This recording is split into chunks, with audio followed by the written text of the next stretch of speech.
You're listening to The Dead Prussian, a podcast about war and warfare, hosted by Mick Cook.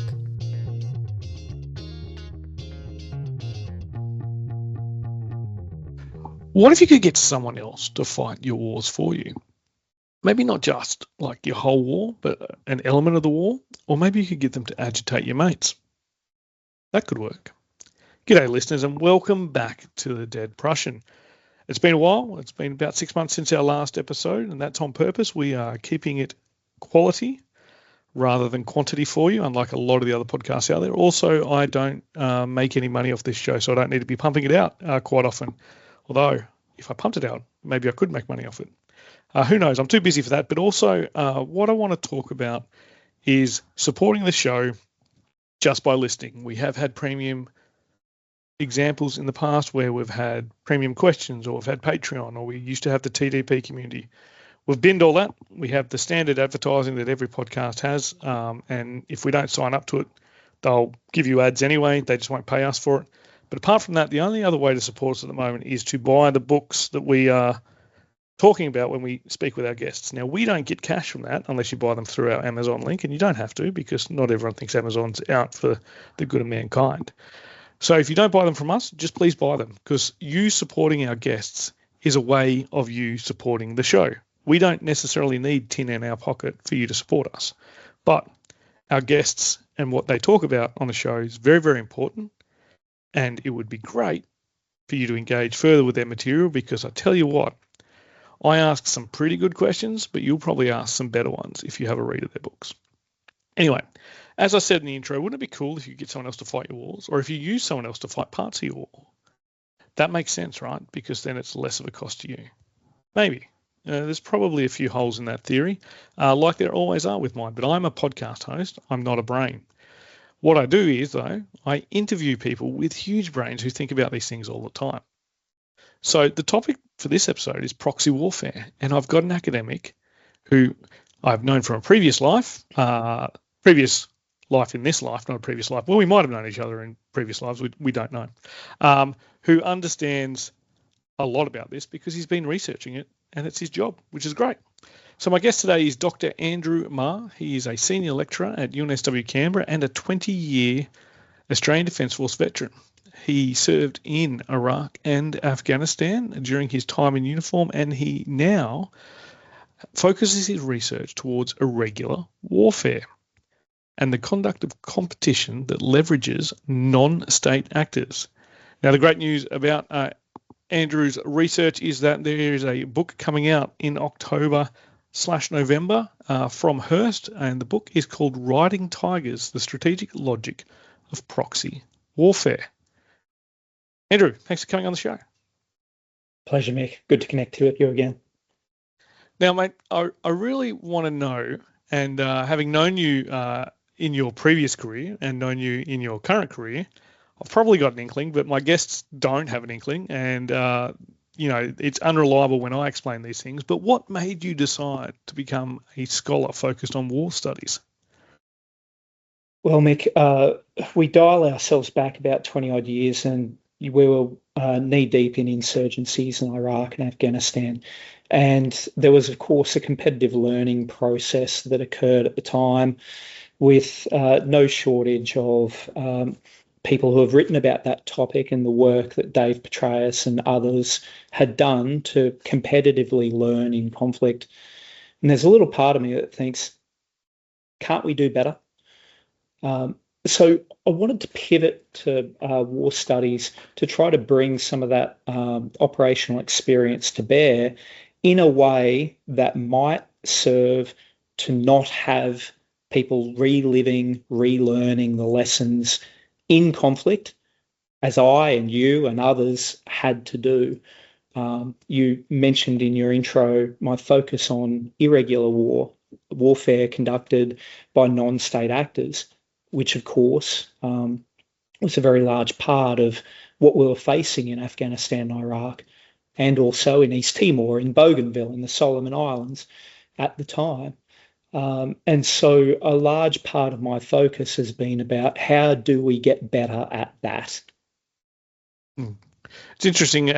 we do get a lot of scholars on the show that, particularly those like yourself and myself that came to academia a bit later in their career, almost their second life. And it's, these desires, these drives to do that academic research quite often born out of experience. And as you said, 20 years ago, knee deep in insurgency warfare in Afghanistan and Iraq, and you also talked about some of the operations in the Pacific, particularly for our Australian listeners. They should know about it, particularly people of our vintage who served when we were serving, very much Solomon Islands, Timor, Iraq, Afghanistan. That was just what people were doing, and what other people from the cohorts before us or the cohorts after us spent a fair bit of time training.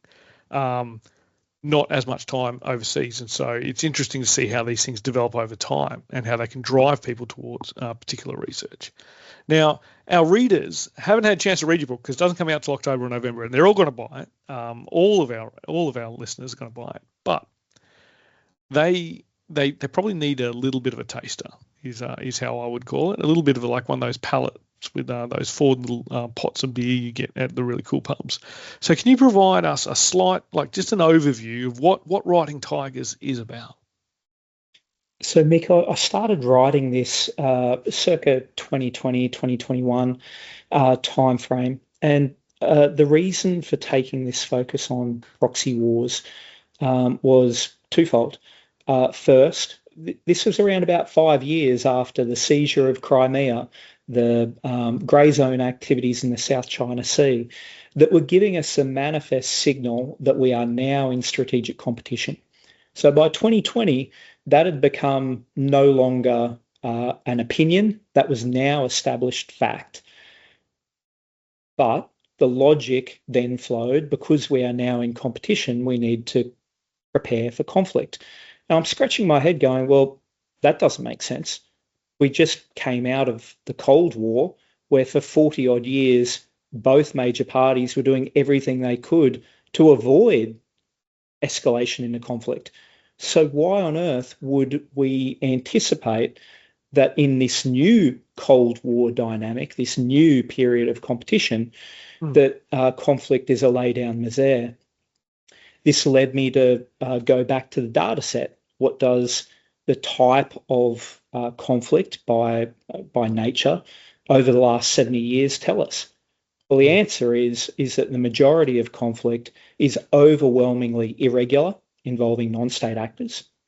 There is a very large proportion of conflict that is done where a state supports a non-state actor, proxy warfare, and it's done deliberetely to avoid escalation in a conflict. That being the primary finding of the book, with a number of periods of competition where I analyse the nature of that competition.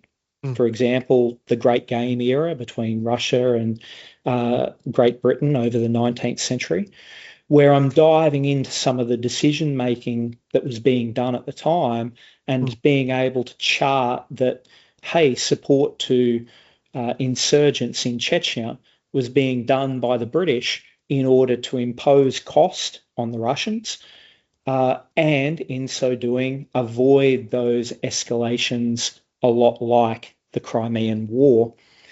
So to a certain degree, Mick, the aspect of this book diving into these previous competitions is intended to really show there's nothing new in the competition we face today, and that routinely policymakers are using these types of rules or mindsets to try to avoid conflict, while still competing against their adversary. Sounds like a riveting read, and I'm just thinking of books like research by Azar Gut and Ian Morris on the long-term history of war as well.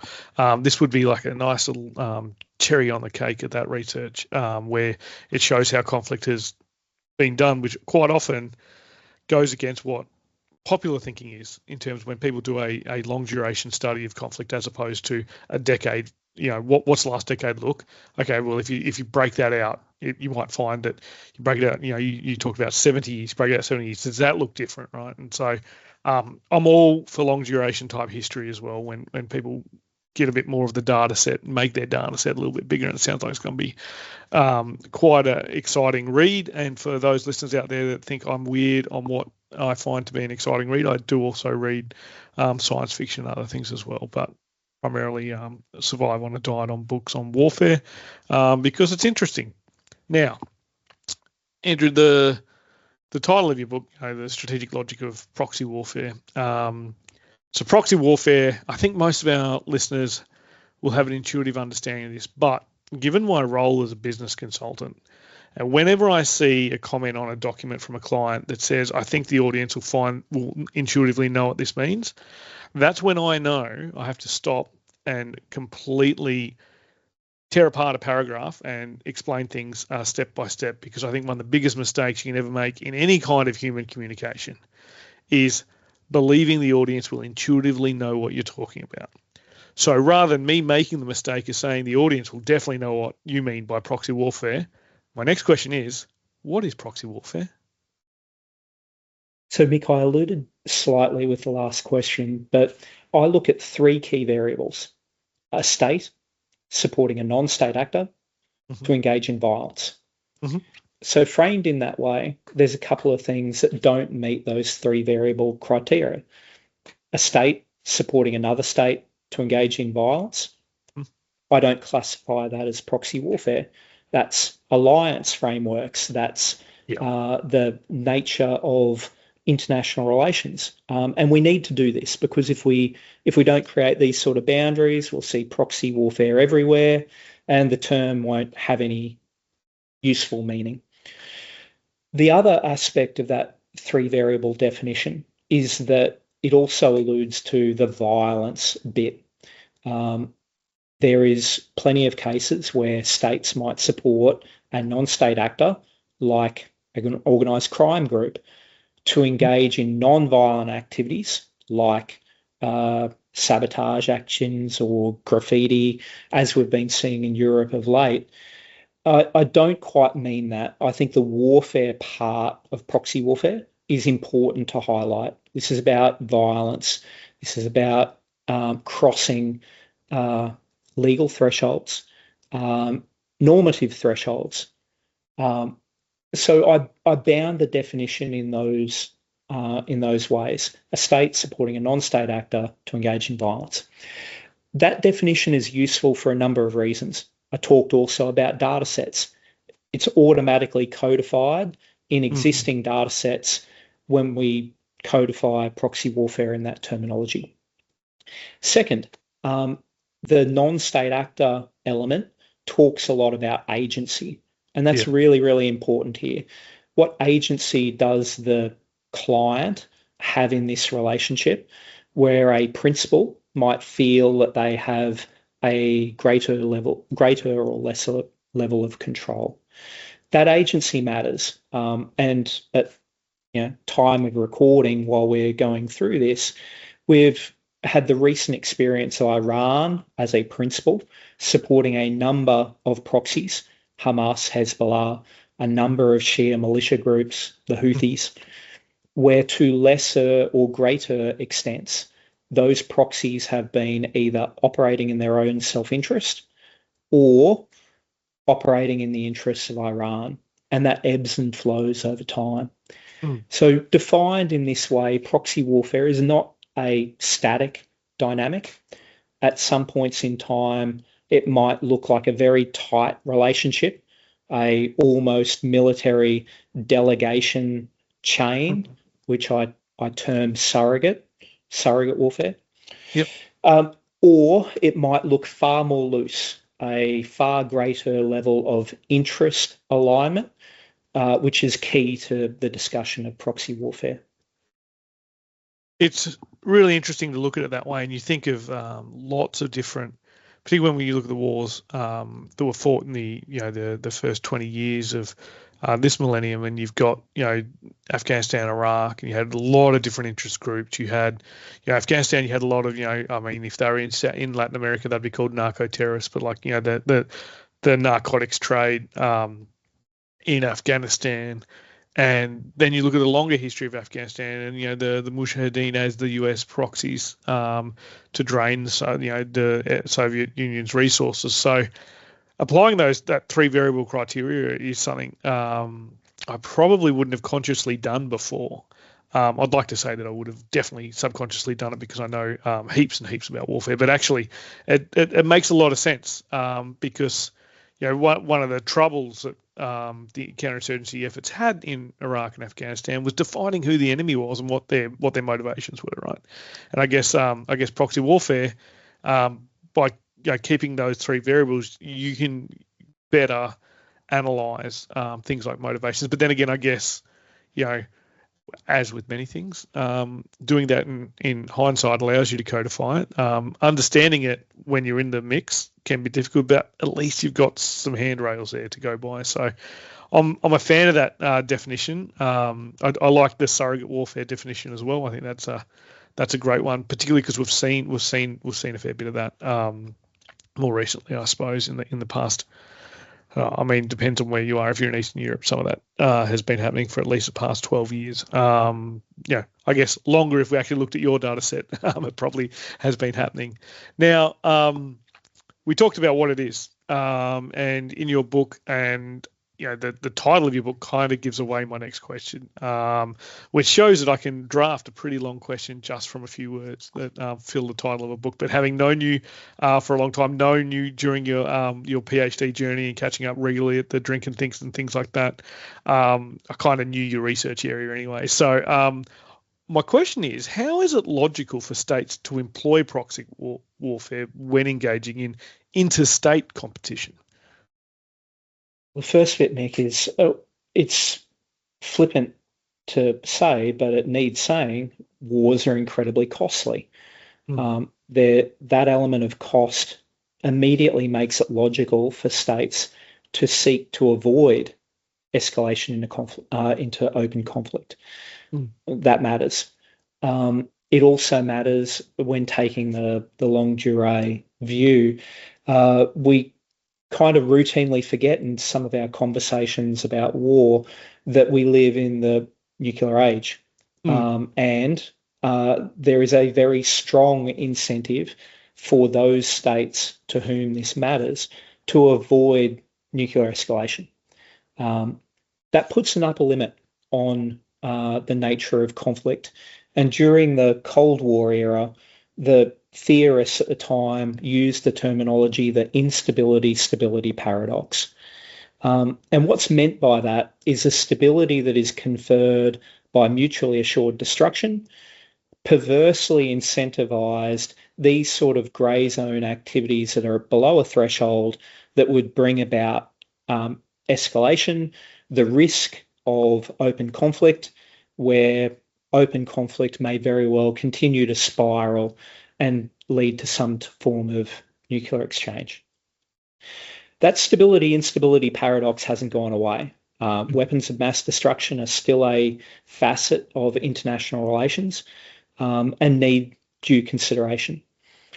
Given recent experience of seeing all of the second and third order effects that have been created by the most recent US, Israel, Iran war, and the costs that are being generated, both immediate and downstream.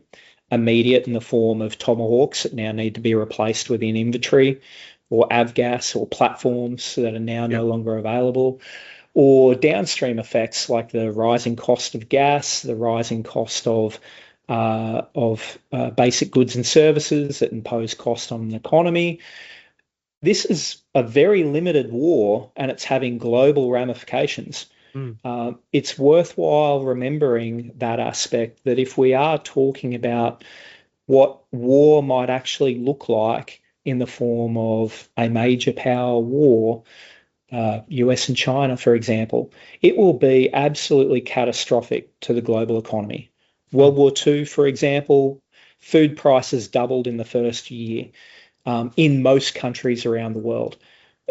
This is not unknown history.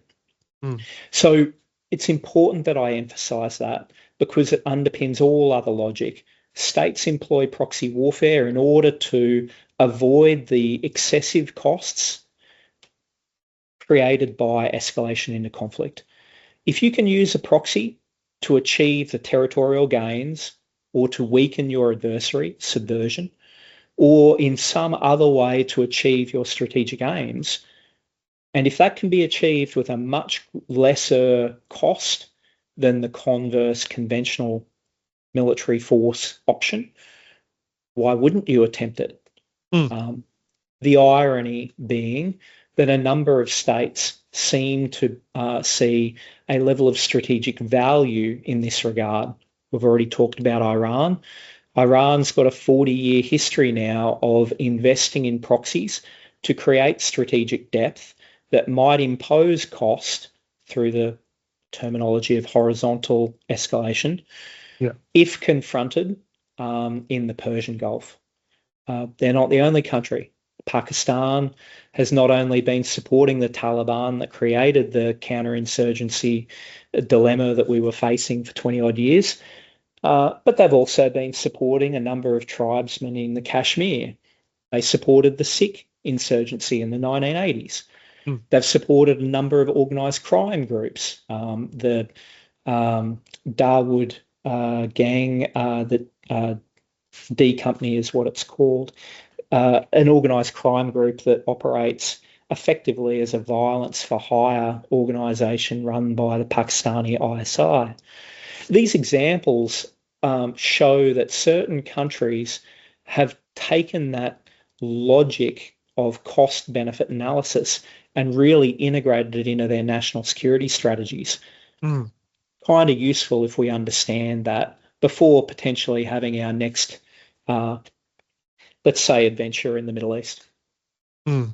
It's interesting the way the rhetoric is, and everyone focusing on the next big, I'll use the term conventional war. It's a term I hate, but it's a term I'll use. I hate every term for war except for war, and every term for warfare except for warfare. But that's just because I'm a simple man. But it makes sense, right? Like if you can do it cheaper, but bleed your potential adversaries so that they can't afford to go to actual war with you, then why not? Makes sense.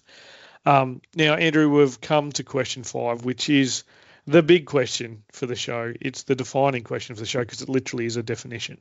Now, listeners, we have to give Andrew a little bit of grace because I pointed out the questions that I had buried in the invite just before the start of the show. So he's done all this with very limited prep, which shows you how well read he is in his own research. Because not all guests, some guests I've had shuffling papers before while they're with long answers to their questions.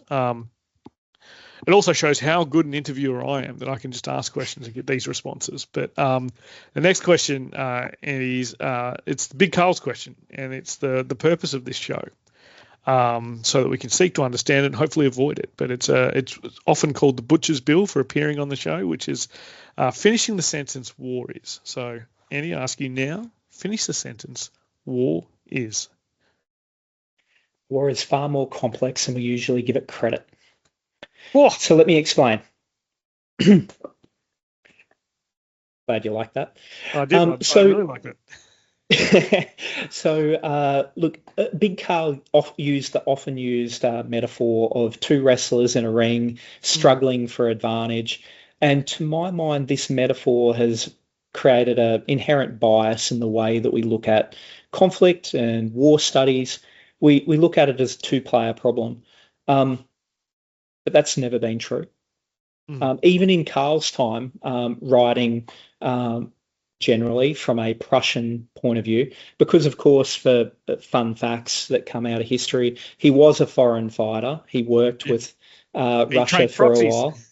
He did train proxies. He also engaged in a level of guerrilla warfare against the French. The point is that even in his time, we're talking Prussia, France, Austria, US, US, United Kingdom, Sweden, Russia. All of these countries were players in this competition that ebbed and flowed in terms of its advantage over time.